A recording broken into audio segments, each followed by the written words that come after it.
Gilmore Girls in the grip that did a belly flop into the giant pizza. Yeah, that wasn't the only crazy thing that kid did on the set of Gilmore Girls. The following story I'm about to tell you, I did not witness. Otherwise, there'd be photos. I was reminiscing with my friend Joe Beam. He was one of the electricians on Gilmore Girls when we started talking about the giant pizza. And he was like, oh yeah, I remember that guy. Do you remember what else he did? And I was like, no.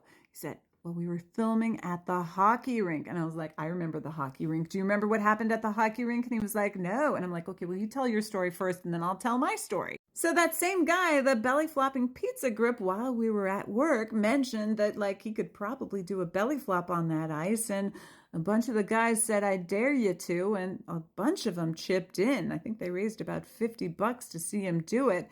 At wrap, they cleared the ice and he took off his clothes again and slid across the ice. But that's not the craziest thing that happened that day.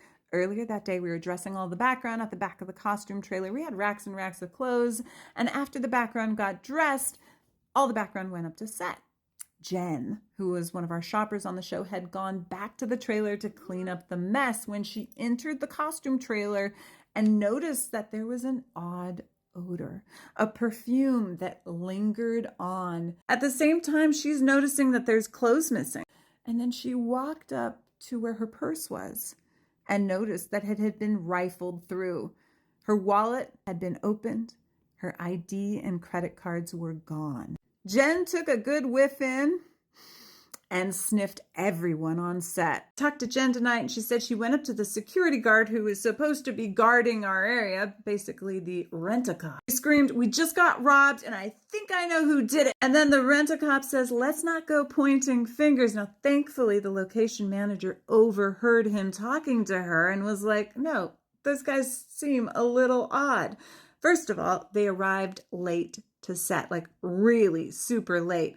And when they got to the trailer, they were like, do you have any DKNY or something with a label? And then Jen never saw them on set. So the location guy blocked in their car because literally they were the last people to arrive on set. And the security guard in locations confronted them and they found a bunch of clothes, but not only that. This is the part of the story that I remember. They went up to the girl. She stuck her hands in her pocket and was like, I didn't take anything. Meanwhile, she has her hands in the pockets of her jeans and she lifts her hands to reveal Jen's ID and credit card. After that, they threw her and her accomplice in the back of the cop car. And I remember they were just there waiting as the entire crew watched. I remember that day Liz Torres telling me that she had come up to her and asked her for her autograph and wanted to take a picture. She even introduced her to Sally Struthers, who was standing right next to her. They hung out in the back of that cop car for a very long time. But the best part of this entire story is that as the cop car started to drive away,